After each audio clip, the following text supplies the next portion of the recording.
అదే RTV app వార్తల్ని క్షణాల్లో చదివే అవకాశం ఉంటుంది. ఒక న్యూస్ పేపర్, ఒక టెలివిజన్ ఛానల్ మీ చేతుల్లో ఎప్పుడూ ఉంటాయి. రాజప్ప గారు, మీరు మాట్లాడుతూ తోట త్రిమూర్తులు కాపులకు చేసింది ఏమీ లేదనేటువంటిది మీరు గర్జిస్తూ మాట్లాడారు. నేను కాపులకి ఏదో చేశాననేటువంటిది నేను చెప్పలేదే. సిగ్గు లేకుండా నువ్వు కాపులకి ఏదో చేశాడు అని చెప్పేసి నేను మాట్లాడానని చెప్తున్నా. నేను కాపులకి ఏదో చేశాను, కాపులను ఉద్ధరించానని నేను చెప్పానా? కాపులకి నేను ఏదో చేశానని అడిగే ముందు కాపుల కోటా నుంచి ఒక కాపోడిగా, కాపు కాసే ఆ పార్టీ కాపు కాసేటువంటి కాపోడిగా నువ్వు ఆనాడు 2014లో హోంమంత్రిగా, అదేవిధంగా డిప్యూటీ సీఎంగా పదవి చేసావు.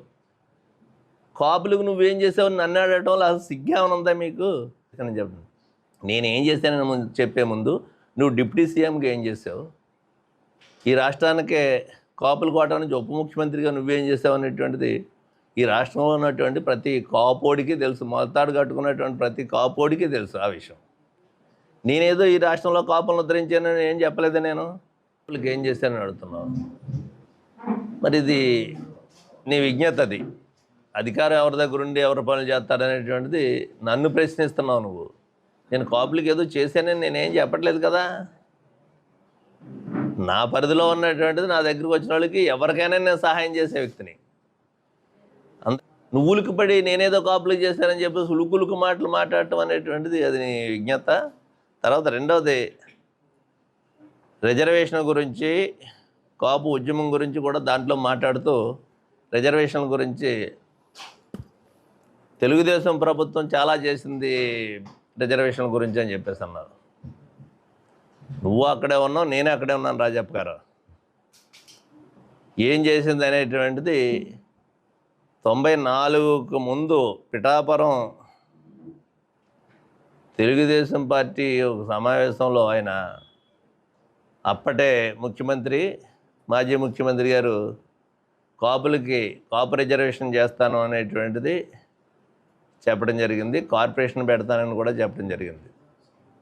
ఎన్నికల అనంతరం 2 సంవత్సరాలు 3 సంవత్సరాలు ఆ రిజర్వేషన్ గురించి ఎక్కడ మాట్లాడిన సందర్భాలు లేవు.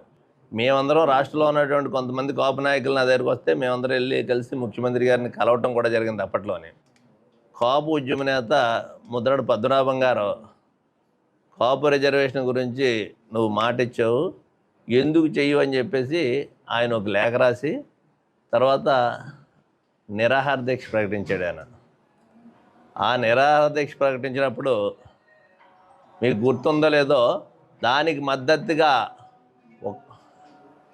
ఒక కాపు రాష్ట్రంలో ఉన్నటువంటి కాపుల కోసం ఒక ఉద్యమం చేస్తుంటే దానికి మద్దతు తెలపడానికని చెప్పేసి నువ్వు గుర్తుపెట్టుకో రాజప్ప గారు, నేను బోండా ఉమ కాకినాడ నుంచి బయలుదేరి కిర్లంపూడి బయలుదేరితే మధ్యలో ఉమాకు ఫోన్ చేసావు. నువ్వు ఉమాకు ఫోన్ చేసి సీఎం గారు ఎవరిని వెళ్ళొద్దు అంటున్నారో మీరు వెళ్ళటానికి వీరలేదని చెప్పేసి ఆదేశించావు.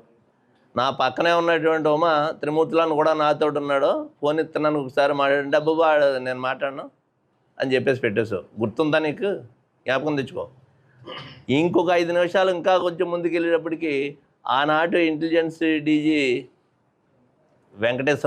ఏబి వెంకటేశ్వరరావు నాకు ఫోన్ చేసి ఆ మీటింగ్కి ముద్రగడ పద్మనాభం గారి దగ్గరికి ఎవరిని వెళ్ళొద్దని చెప్పేసి చెబితే ఆయన నాకు ఫోన్ చేశాడు. వెళ్ళొద్దు అంటున్నారు సార్, చెప్పమన్నారని చెప్తే నేను చెప్పాను. నేను తెలుగుదేశం పార్టీ శాసనసభ్యుడికి వెళ్ళలేదు, కాపుల కోసం ఒక కాపు నాయకుడు ఉద్యమం చేస్తుంటే కనీస మద్దతు పలకాల్సినటువంటి బాధ్యత నాకు ఉంది కాబట్టి ఆ విధంగా ఆయనకి మద్దతు తెలపడం కోసం వెళ్తున్నాను. తెలుగుదేశం పార్టీ శాసనసభ్యుడికి వెళ్ళేటప్పుడు మీ పర్మిషన్ తీసుకుని వెళ్తాను.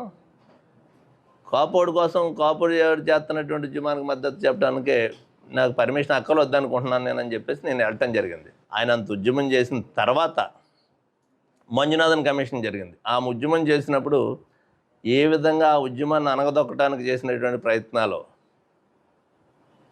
పోలీసుల చేత నువ్వు హోంమంత్రిగా ఉండి మీ శాఖలో పోలీసు వారు పద్మనాభం గారు భార్యని కానీ వాళ్ళ కోళ్ళని కానీ పిల్లల్ని కానీ ఏ విధంగా దూషణలు మాట్లాడుతూ బూటికాళ్ళతో కూడా తన్నేరనేటువంటిది టీవీల్లో చూసాం మనం అందరం. ఎవరు సిగ్గుపడాలి? ఆ శాఖ నీ చేతిలో ఉందనుకోవాలా, నువ్వు డమ్మీ అనుకోవాలా? ఇంకా దాన్ని బట్టి హెడ్గా ఉన్నావు నువ్వు. రాష్ట్ర హోంశాఖ నీ కనుసన్నల్లో నీ పరిధిలో ఉంటుంది. అది నువ్వు ఒక కాపోడు కోసం ఉద్యమం చేస్తుంటే ఒక కాపోడు హోంమంత్రిగా ఉండి జరిగినటువంటి దహనకాండలో నీది ప్రేక్షక పాత్ర, లేకపోతే పరోక్షంగా చంద్రబాబు నాయుడు గారు చెప్పినట్టు చేసేవనుకోవాలా? రిజర్వేషన్ గురించి ఒక మీటింగ్ పెట్టి ఒక తీర్మానం చేయడం జరిగింది. దాంట్లో కూడా నేను కూడా అన్నాను. నేను చాలా సంతోషించాను ఆ రోజుని. ఒక కాపోడుగా ఈ రిజర్వేషన్ బిల్లు మీద మాట్లాడే అవకాశం నాకు వచ్చిందనేటువంటిది నేను సంతోషించాను. కానీ ఇంత మోసం ఉన్నదనేటువంటిది మాకు తెలియదు. ఎన్నికలు వచ్చేస్తున్నాయి కాబట్టి రిజర్వేషన్ కోసం బిల్లు పెట్టేశారు అంతే మీరు ఆ రోజు. మాకైతే తెలీదు. కమిషన్ రిపోర్ట్ లేకుండా కమిషన్ చైర్మన్ ఆమోదించకుండా బిల్లు పెడతారు, క్యాబినెట్లో పెట్టిందని అసెంబ్లీలో పెడతారు అనేటువంటిది, అంతా మోసం చేస్తారనేటువంటిది నేను అనుకోలేదు. మరిన్ని వీడియోస్ కోసం ఛానల్ ని సబ్స్క్రైబ్ చేయండి. లేటెస్ట్ అప్డేట్స్ కోసం వాట్సాప్ ఛానల్ ని ఫాలో చేయండి. అండ్ లింక్ డిస్క్రిప్షన్ లో ఉంది.